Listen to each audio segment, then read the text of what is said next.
You know, one of the real interesting topics in nutrition right now, and we've been speaking about it, is related to how small amounts of specific nutrients can have such dramatic effect on physiological function. And one of the interesting examples of this that's emerging in the literature has to do with the essential fatty acids, eicosapentaenoic acid and docosahexaenoic acid, or EPA and DHA. You know, a lot of people have felt that these fatty acids, they just regulate our triglyceride levels in our blood, and they lower blood fats by some kind of mysterious mechanism.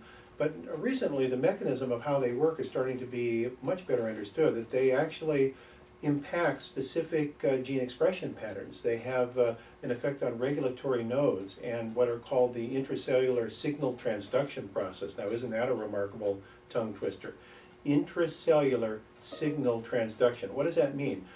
The transition of messages outside the cell all the way through the cell cytoplasm to the nucleus of the cell where the book of life, the genome, exists, and turning on specific gene expression patterns through that regulatory mechanism. And what has been found is that certain fatty acids like EPA and DHA have a very remarkable ability to modulate this intracellular signal transduction process through the effects they have on kinases and gene expression.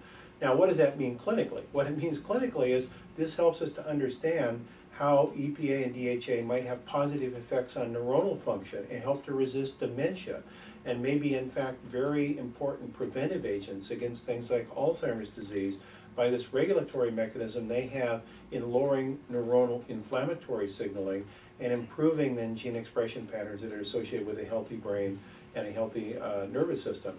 So I think we're starting to really witness some very remarkable changes in our thoughts about how nutrients work, from this kind of gross system down to the cellular and biochemical level, to understand the right thing at the right place at the right time. Even small amount can have very dramatic positive effects over time on an individual's health outcome.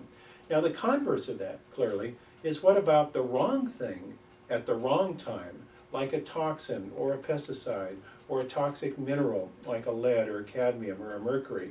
Couldn't it have then the converse effect of a little producing an adversely large effect? And of course that's being seen to be true as well, that sometimes what we're starting to recognize is that it's not a kind of a traditional toxicology where the dose is directly related to the effect, that sometimes small amounts of the exposure to the wrong substance can have a larger effect, adverse effect, than expected. So this works at both ends of the spectrum.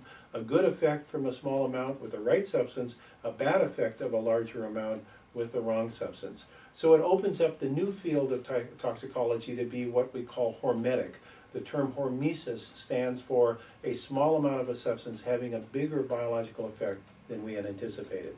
And this can be playing both good and bad. Clearly, in designing the appropriate nutritional program for an individual, you want to maximize the positive hormetic effects, and you want to minimize the adverse effects of the negative hormetic substances, the toxins.